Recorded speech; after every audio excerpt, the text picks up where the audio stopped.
I'm just gonna get out of the way and Barb, make you a host real quick. So you should be all set. Thank you. Let me just share my screen real quick.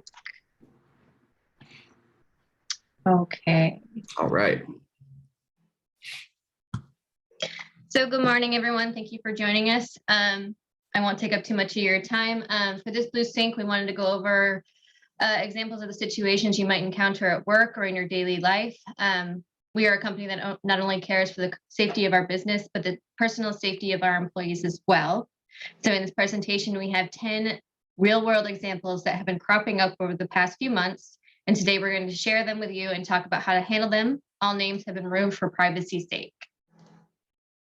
So in this first example, in the image, a friend is contacting you through social media asking how you're doing, and then immediately switching topics to talk about a grant that you could possibly receive. This is the moment that you should start being suspicious. Is this your real friend or is this a phishing attempt? So you should do the following. Think about if you just accepted a friend request from this person. It is possible that the bad agent has copied the account from your friend to trick you. Ask them personal questions only the true person would be able to answer. Make up a fake scenario or fake person that the other person should know is false. For the second example, a text from a number you do not recognize from a provider such as Wells Fargo or Verizon. You should ask yourself if you first have this service. In the first photo, the person did have Verizon. In the second photo, the person did not have a Wells Fargo's account. So the second photo is easily identified as a phishing attempt, but what about the first one? How do you know if it's legitimate or not? We can tell by the few key distinctions. The first is notably that the phone number, which is grayed out, Verizon always texts with a long string of numbers that starts with 9. They will never actually text you from a number. So like 772, whatever. The second is Verizon would never shorten their name to VZON. The attacker in question is counting on your inattentiveness to notice a difference. And the very last distinction that hits the nail on the head is the link. Verizon would never send you a URL outside of their working website and never use a shortened link. Just to reiterate that part, Barb, I think the biggest tell for me when it comes to any phishing attempt is that link. The people who are doing, scammy sorts of things, they will use all sorts of wacky things, whether it's Verizon or Facebook or something. You can always tell by that link if it's legitimate or not. That's a huge giveaway. That's a great. Yes, it is. Very good. So for the third one, this one isn't too frequent, but I did want to bring it up. You have recently come across an unfamiliar USB. A strong impulse would be to plug it into your computer to find out what's on it, and it's very important to not do this. Ask the question, do you know where this USB came from? Did you find it in your storage closet or did you find it in front of the office? It's important to note the origin of the USB to figure out if the USB might mean you and your computer harm. The attacker attempts to use your curiosity and the autoplay feature on your computer to run dangerous software without your knowledge. If you are unsure of the source of the USB, please turn it over to a trained professional. So number 4, an attacker attempts to act as if they belong and walk through the office to gain access to sensitive equipment and information. If you do not recognize the person, do not allow them to walk past your front desk. Engage the person in a firm but friendly manner. Ask important questions about their identity and how you can be of assistance to them. Number 5, you received an email from your boss asking you to respond. In other scenarios, it could be that your boss asks you to send some gift cards to a mailed location and they will reimburse you later. And the email of the person does not match the and the email of the person does not match the contact information that you have. Immediately question the validity of the message and call the person directly on a contact number that you already have for them. And then number 6, an agent emails you with a Google Doc attachment and asks you to confirm your email login and password. If you click the Open Doc button, it should not ask you to confirm your login information because you're already using this information. This is a clear indication that the attacker wants you to input your information, and once you do it, it will send the login and password to the attacker, and thus they will be able to log into your Google account. That's also where two-factor authentication would save you in this instance. One of 2 things should happen if the Google Doc is legitimate. You should see the screen that says some agent has shared a document with you, and when you click on it, it will open the document, or a screen will pop up and say that you need permission. So it should never ask you for your login information. I'm not sure how useful this one will be to the other regions, but in the Paradise region, we have a lot of rental keys in the offices, and vendors will come to pick them up. So a vendor enters our office and asks to take out keys to a rental unit. We want to make sure that the vendor verifies their information and that the property manager has made you aware of the situation. We never want to give out access to property without doing our due diligence. A customer walks into the office and asks for information regarding a past transaction, such as a commission check or old closing statements. Sometimes past clients do come into the office hoping to retrieve documents that they have misplaced or trashed. It is important that we verify everyone's information before we give out anything. Recently, we had a customer come into an office asking for a check that he wrote to the company regarding a sale in 2004. Unfortunately, after we confirmed that he was who he says he was, we still couldn't help him because the office didn't go paperless until 4 years later. So that was unfortunate, but. So number 9, someone is standing behind you while you enter information to account tech. If you're working with agent splits, company dollar, or the like, you want to be extremely careful about who can see this information. First, we should find out if the person is trying to be malicious or not. We should not jump to any conclusions, but if they are trying to peek at sensitive information, we immediately want to report them to a supervisor.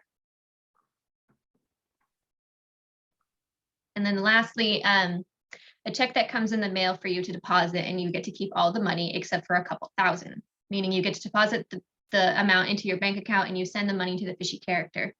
One of two things will happen. If you deposit a check into the bank account and send to the shady character, it does become bogus and you lose that money. Or 2, if you deposit the check and do not send to the shady character, they attempt to scare you by legal actions against you. The best practice is just to tear up this check. So that's really all I have for you today. I might have rushed through that. I'm sorry. Oh, does anybody have any questions for Barb or anything like that? You know, I think the situational stuff is so important because if they catch you, if you get that text or the email when you're in the middle of something, you don't look at it or scrutinize it enough, you're just going to look at it and, you know, maybe accidentally press the button or do the thing. And so being aware of, you know, like it always just comes down to being vigilant to me, is like just making sure if it seems suspicious, it probably is. And a lot of these tips were huge in terms of just always adding that second layer of security. So any questions for Barb or anyone about any of the stuff we talked about today?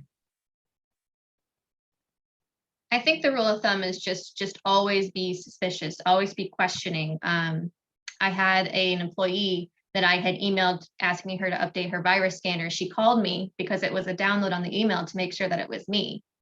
So I was like, yes, you did the exact right thing. You called me. It was me. It was legitimate, but it could not have been. And then Stephanie just asked in the comments, can you explain more about how this check would look in the mail regarding the one about keeping a couple $1,000s? It could look like a money order.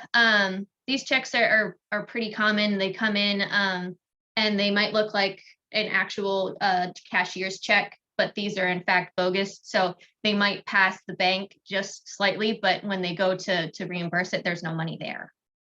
And I feel like with something like this, it would also be the message that accompanies it, right? Like this idea about you get to keep all the money except this much.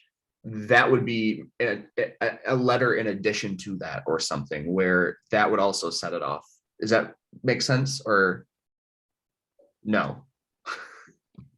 A huge scam going around a couple of years ago was when anyone who tried to apply for a job on Craigslist would come across this scam where your boss would be out of the country doing X, Y, and Z, and they are going to mail you a check. They want you to deposit it and then send the money somewhere else. So they were taking advantage of your, yes, do not open these. Yes. But they would take advantage of your timing and your situation to extract money from you. We got a lot of situations coming in. Michelle said, my son said sold something on Craigslist. The buyer overpaid with the check and asked to be sent money back to them, and unfortunately fell for it. I've almost fallen victim to that on eBay a couple of times. We recently had a few agents get calls from someone posing as a police officer, telling them there's a warrant out for their arrest. Oh my gosh.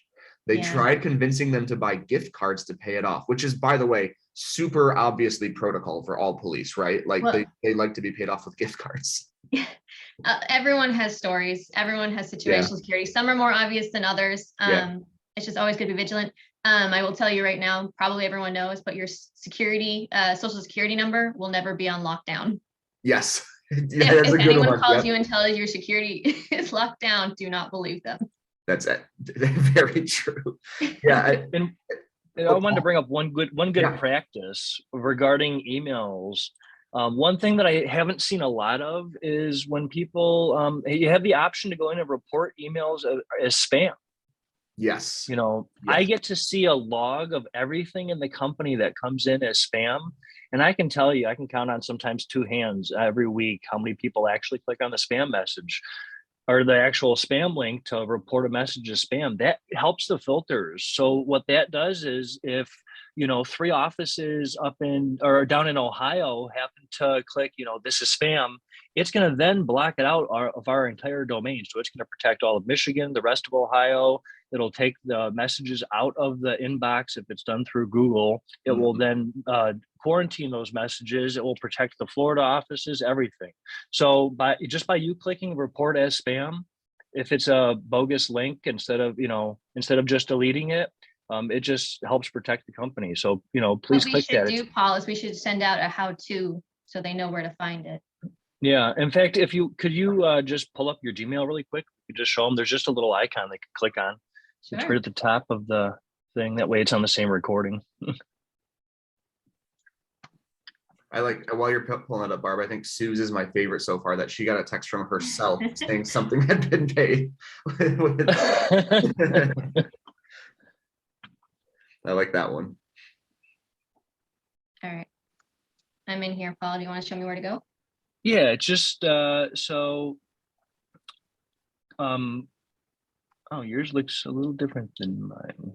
Okay, so just click on one of the messages, like the little box next to it, and then open the menu. Yeah, or actually on the left-hand side, the little exclamation point, third from the left, right next to the trash icon. That's the report spam button. So if you click that, it'll report it as spam. It will quarantine that message. As soon as you highlight the message, this will pop up. Yep. So just either if the message is highlighted or if there's multiple messages, but just feel free to click the check mark or put a check mark in the box, and then report it as spam. It'll quarantine it, protect the computer, and then once our G Suite gets 2 or 3 of those, it'll then pretty much take those messages out of everyone else's inbox. So it's just going to protect everyone. Helping each other out. I love that. I love it. And then, yeah, Barb, can we get a copy of that presentation? You think we could put that on Of course. or something? I've got you sent me the. I think I shared it with you. Yeah, so I'll make sure to do that, Sharon. I'll make a note to do that. But if there's no other questions, guys, we'll wrap it up.